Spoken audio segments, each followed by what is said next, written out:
back, everyone, to Bumping and Thumping, your podcast featuring everything about four independent wrestling from around the world.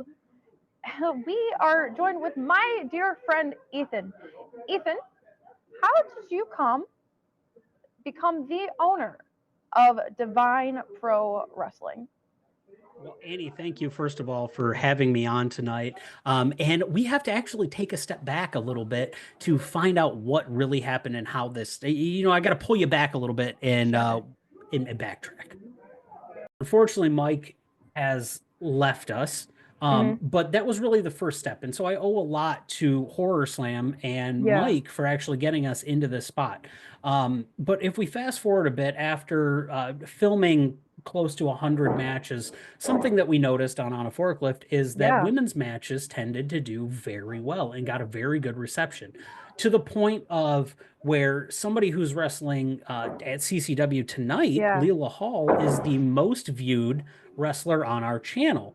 Really? Yes, even more so. Leela Hall's debut match has over 3,000 views. Was there anything in particular that just what made the numbers just go up and up and up? Was there anything?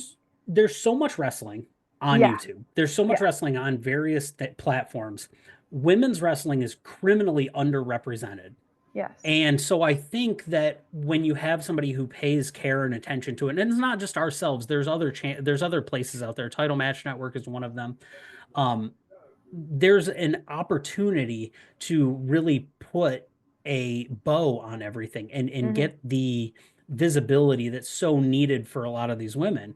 And so we noticed that, hey, Leela is out here pulling numbers higher than a match that we have that has Jason Hotch and Chris Sabin in it, of TNA fame, now of WWE fame. Yes.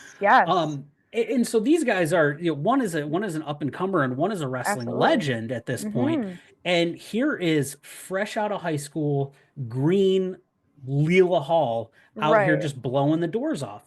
So when Rachel, who owned Horror Slam, revived Divine, she was the original creator. I do want to give credit where credit is due.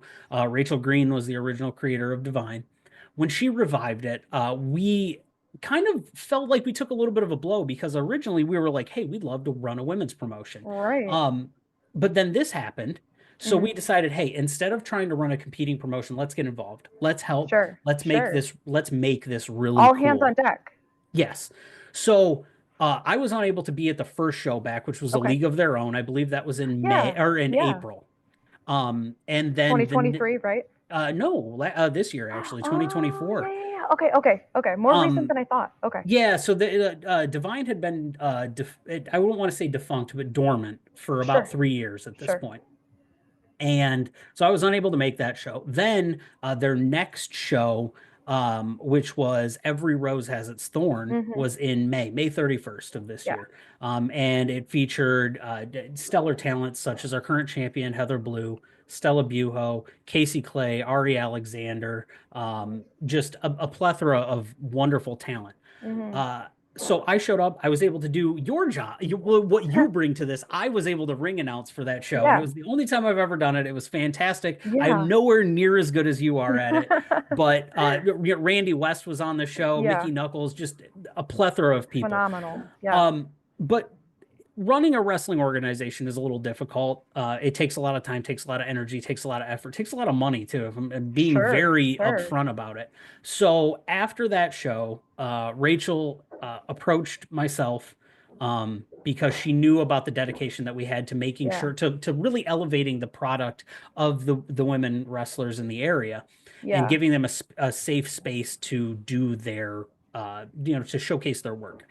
Right. And so after some talking, we were able to come to an agreement that, I was going to acquire Divine from Rachel. And that way she could really focus on Horror Slam and give it the attention it deserved. And I'm able to give Divine the attention it deserves. But at this point is where I want to stop saying I, because Divine can't happen with just myself. We're really instilling the we, not me mentality. And as you know, you're part of this. Your compatriot, Kevin Calloway is also part of this. We have so many people behind the scenes that make Divine happen that it would be disingenuous of myself to take credit for that. Um, so that's where we're at. They're like up to speed. That's how I acquired Divine, but it's just owning it as one thing. Making it come to life requires a whole team. How did you feel when you were blessed with the opportunity to, acquire this amazing opportunity that Divine really is? Um, when you hear somebody say, "Hey, don't become a wrestling promoter," take it to heart. And it's not because it's difficult. It's Sure. difficult, but I think the hardest part about it is having to tell people no. And it's difficult for me because as a people pleaser, as somebody who wants to see everybody succeed, Right. sometimes there's finite resources, basically Hmm. money and time, Sure. that are just not available at all times. And so now, while I absolutely love it, I love being a part of it. I love being able to work with Hmm. such an exceptionally talented team.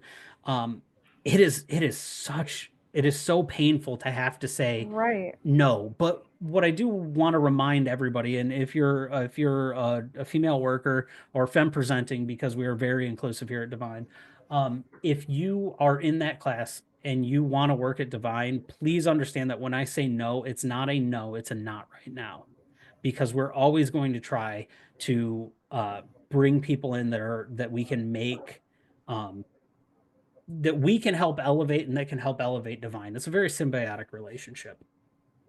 It really is, and I can only imagine how it feels to tell someone no who really wants this amazing opportunity to showcase themselves in ways they may not have been showcased before. So, like, I know that that doesn't come easily for you, Ethan. I know how much you really want to open the door to so many people succeeding, but at the end of the day, there are so many spots on the card. So, what stereotypes or misconceptions of women do you feel that Divine is geared to undo? So there's this idea, and I do want to give credit to the women's revolution that happened on the WWE level of things. For a long time, you had the title of diva, and people were looked at as eye candy or a special attraction or something like that. And I don't actually want to use diva as in a negative term, because they were called divas when you had the amazing women's championship that we all grew up with, the gold oval with the Mm-hmm. red and the kind of the late 90s 2000s thing. And there were so many great athletes that went through that process. Mm-hmm. Um, Victoria, Jacqueline, Trish Stratus, Stacy Keebler, Tori Wilson, all of these workers laid the foundation for what Mm-hmm. was to come with Divine. The problem that you end up with is people think that women's wrestling is a special attraction, and it's not. Mm-hmm. It is every bit as viable, and I could make a case more viable than um than just men, because these women Mm-hmm. are out here fighting on a Yeah. regular show. They have to fight for one, maybe two matches a card, where on a card that might have 8 or 9 matches, you have one that's a women's match. You have maybe two that are a women's match. And so they're fighting and clawing to get to the top, only to be told, "Yeah, I'm sorry, we don't have enough room for it." And that's not the case here. Every match, which I know what I just said does kind of apply to that, of, well, there's not Mm-hmm. enough space, but there's only not enough space on one show right now. Right. As you know, they're kind of structured 5, 6 matches per show, just not a lot of space to go around. But as we continue to grow, and if we're able to move away from just 4 shows a year and go to Mm-hmm. 6 shows a year, that's 13 to 15 more people that we're able Right. Right. to showcase. Maybe we have a tag team division happen because things start to blossom, things start to come to fruition, and we're able to showcase more talent. Um, Mm-hmm. the misconception is that women are just there for somebody to look at, and it's so much more than that. If they use whatever means they want to draw somebody in, that is absolutely fine. But I know, and I will put money on it, that every single lady that steps through the ropes at Divine is as talented or more talented than any of the male wrestlers in the area. And some of them will give me flack about that. I don't care. But the ones that do, the ones that also believe that, they're never going to, they would never say anything against that. They understand the trials and tribulations that these women face to get to the point that they're at. And I've been in this business a very long time, and that statement that you just said, it just validated so many of the things I've combated in my time here. So Ethan, just thank you so much, and I just appreciate you. So we'll be right back after a word with our sponsors.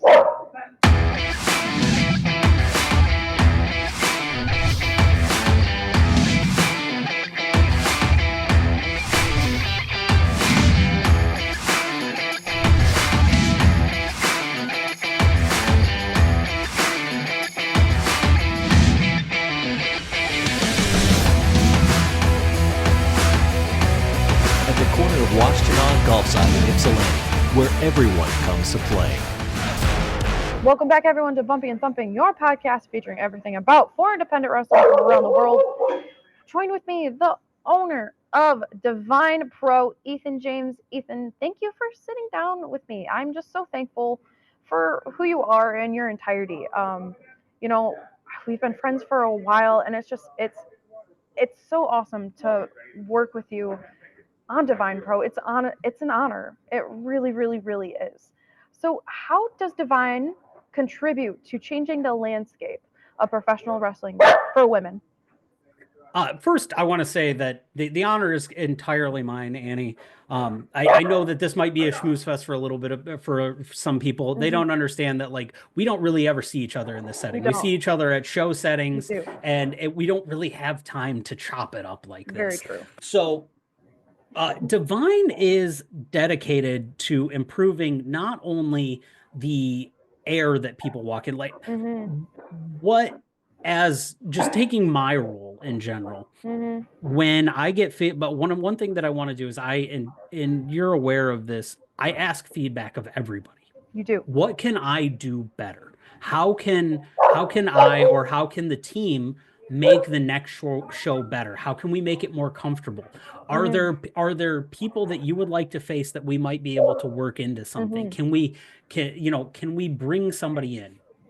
My theory is very similar to that of a local sports team. So Dan Campbell is the head coach of the Detroit Lions. He has a very buy-in philosophy, and everybody really made fun of him when he came in with the press conference, the biting the kneecaps, things like that. Now they're arguably the best team in the NFL. We'll see how this interview ages over time, but arguably they're the best team in the NFL. And my goal is to make Divine not just the best women's organization in the area, which by default we are, but one of the best wrestling companies in the area. And that all really starts at the bottom level of just listening to people. There is a book by a gentleman, Michael Abrashoff, and I believe it's called Know Your Ship or Write Your Ship. But it talks about his time in the Navy and about how he came in and took over a very underperforming ship in the Navy. And one of the things that he did was listen. Just listen. So there's a lot of things with Divine where I have to sit back and I have to listen, or I have to ask. I have to open that avenue because, and maybe this is me speaking, and I don't hopefully get any flack from other promoters about this, but one of the things that I feel like promoters don't do, from having been on the other side doing production, working on shows, things like that, they don't like to listen. And it's not a knock on them. They're very comfortable in their space. They have a set way of doing things. Maybe they're very successful in that way, but they have this almost, and it's almost to a fault, kind of inability to listen to what's going on around them, whether they know it or not. And I don't mean that as a rude thing, but that's something that I intentionally do, is listen. I want to hear what the concerns of the worker. I want to hear what the concerns of the fans are. I want the fans to tell me what they liked, what they didn't like. Because the only way that we're going to make change going forward is if we have that feedback. We can't just make change and change. If it ain't broke, don't fix it. We don't know if it's broken if we don't hear back from them. I mean, I couldn't agree with you more. I mean, the the people who work underneath you, they're one of your most valuable assets. You know, they are in direct line with the people who come through our doors. And if the performer isn't, if they're not, performing under the best circumstances, that's really going to translate through to the audience. Because I can't tell you how many shows I've been a part of where unfortunately what occurs behind the curtain, it translates through the other side, and it's you could tell, and it's not fun for anyone. I mean, No. and so is there any circumstance in particular you can recall on that kind of gave you this understanding? You know the circumstance. You're aware, and we've righted that from that building. Yes. For people that don't know, the Grizzlies Bar and Grill used to have a place out of there. They used to run a couple of promotions, DSW, Grizzly Pro Wrestling. There was a really unfortunate circumstance where Annie herself had put a lot of time, energy, effort, funds, everything into making this show happen, and I happened to be there for a day when everything went sideways, and just it was bad things. The building had a lot of negative connotations to it. And so one thing with running Divine out of there is, one, I do want to throw a big shout out to Rick at Grizzlies for allowing Divine to have a venue to operate out of, and allow everybody to showcase their talents. But I also wanted to expel those demons per se for somebody like yourself. Thank you. Because I think one of the best ways to kind of reclaim that energy is to face that head on, but know 100%. that you have backing behind you, not that you're alone. So you're not alone. Right. Yeah, that's one of the big moments, was that show. And I mean, that's really where like our friendship blossomed from that. Right. I do think it really so. did. That was one of the worst moments in my life, actually, because something that meant so much to me, like it felt like the center collapsed, and everything just went down with it. That And is, I sorry. really didn't have a lot of control over it, but just the unyielding kindness you showed me in that moment, and you didn't know me. You truly didn't know me before that point. And just like, things happen for a reason, and that moment happened for a reason because we're having this conversation. So I wouldn't want to change anything. So that show also had something a little bit had something that was also very impactful. That was and so I'm a girl dad.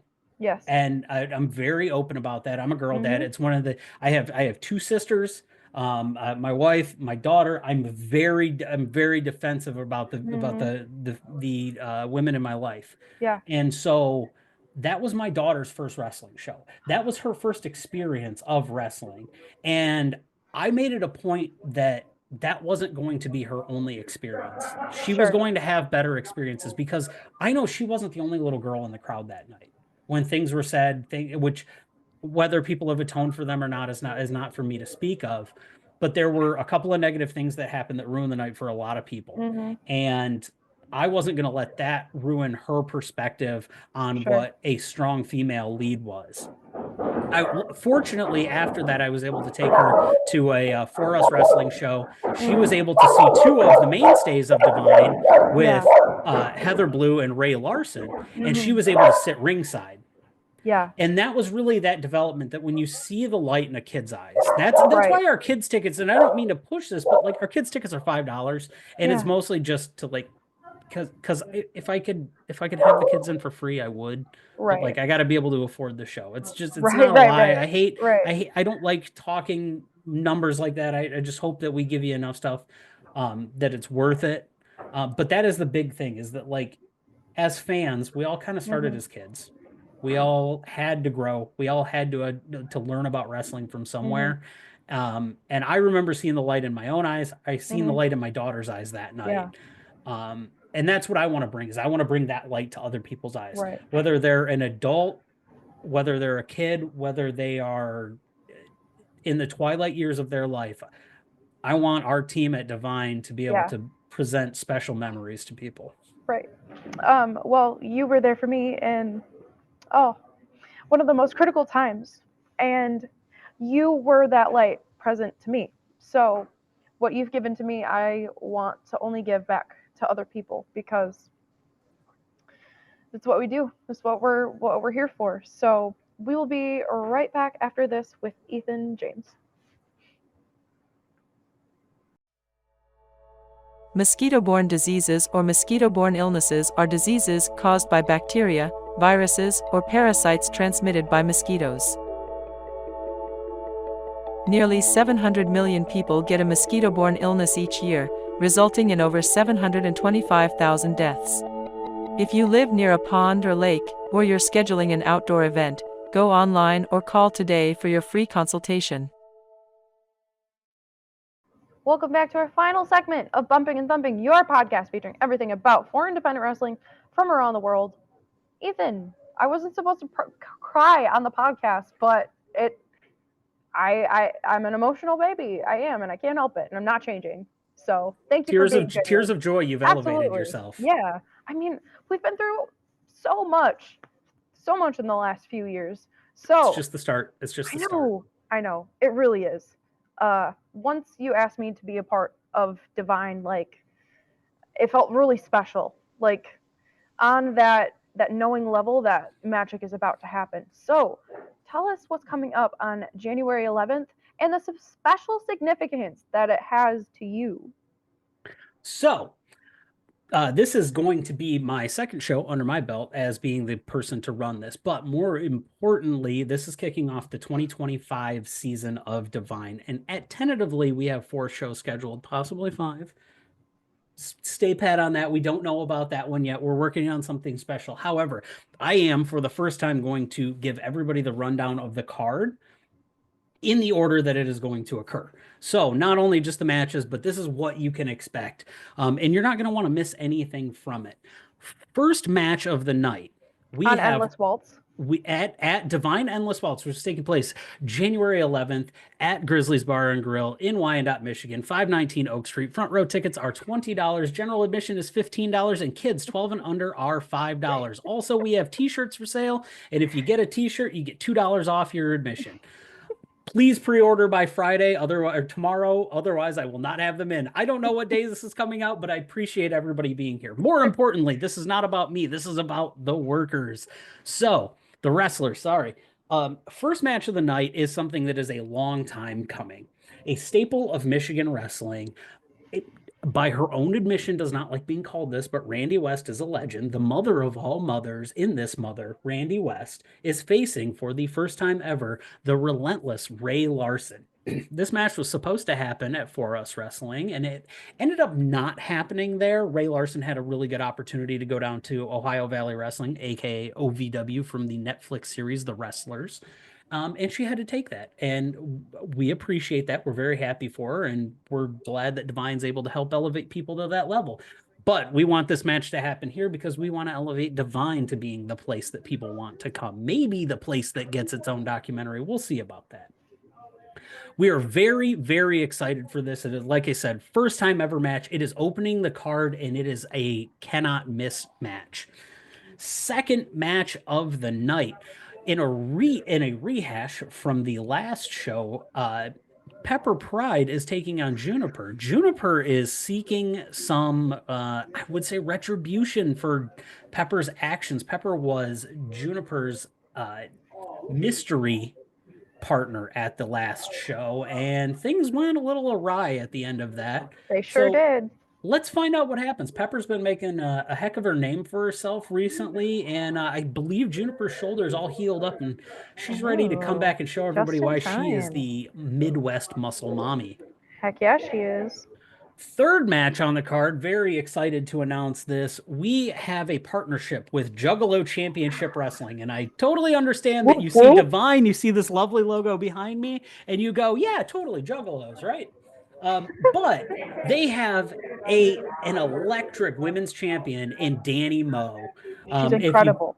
one half of the Neon Ninjas. If you've never seen Danny Moe wrestle, it doesn't matter who she's wrestling. Men, women, a chair, she's got it. She is electric, and she is looking to defend the JCW Women's Championship against Divine's own Ricky Morris, Carter Kaufman, and also a debut at Divine, Miss 450 Rachel Armstrong, who is draped in Indy gold. So if you've ever wondered if you ever, Rachel doesn't wrestle here in Michigan a lot either. So if you want the chance, I would definitely come check this out, because this is another one of those can't miss matches. What day, Ethan? January 11th. January 11th. It is a Saturday. What one more time? January 11th, Saturday, January 11th. Doors are at 6:45. The bell is at 7:30.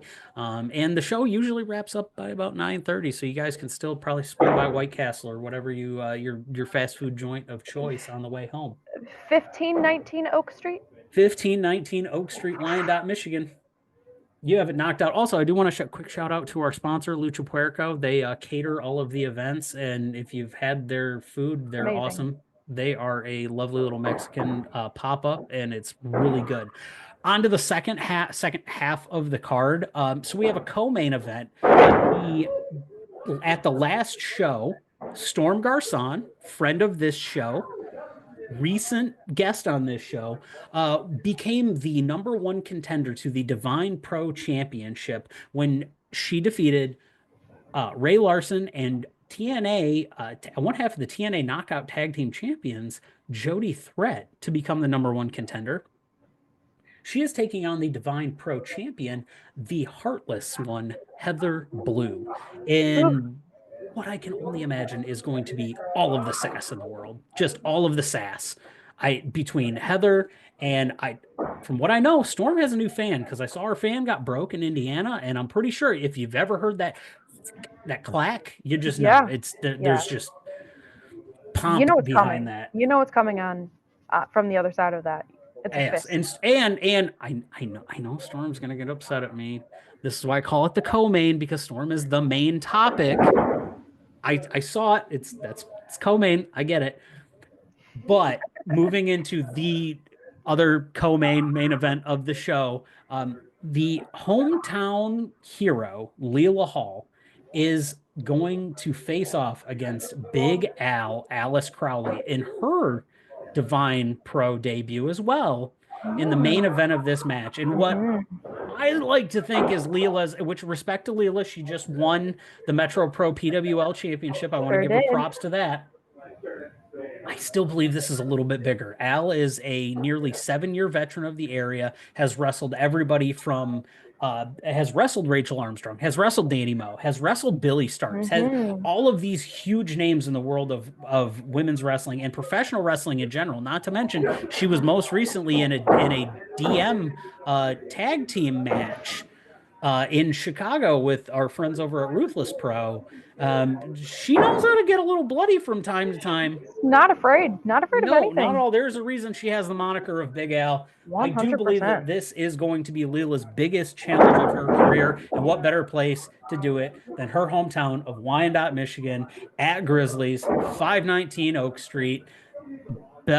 Doors open at 6:45. Bella's at 7:30. Once again, tickets for the front row, and they're going fast. There's only about 10 left. $20, $15 for general admission, and kids 5 and under or 12 and under are $5 with a general admission ticket. Please, kids have to have a parent. Unfortunately, I can't have them just running around. Once again, shout out to our sponsor, Lucha Puerco, and a huge shout out to the voice of Divine, who is sitting on the other side of the computer screen from me. That's me. Thank you, Ethan. Thank you. And this has been so much fun. Thank you for your time. And January 11th is creeping up on us. Like, everyone better get their tickets, because they won't be lasting long. We are going to sell out our first show of 2025. Well, we got new banners. We got this. This is a curtain. Beautiful. I mean, this isn't a curtain, but we have a curtain with this on it. And it's beautiful. It's absolutely gorgeous. And I can't wait to see what Divine will blossom into next year. But that'll do it for us on Bumping and Thumping. This has been another episode featuring everything about 4 independent wrestling from around the world. I'm Annie. We'll catch you next time. Tonight we break barriers. We shed our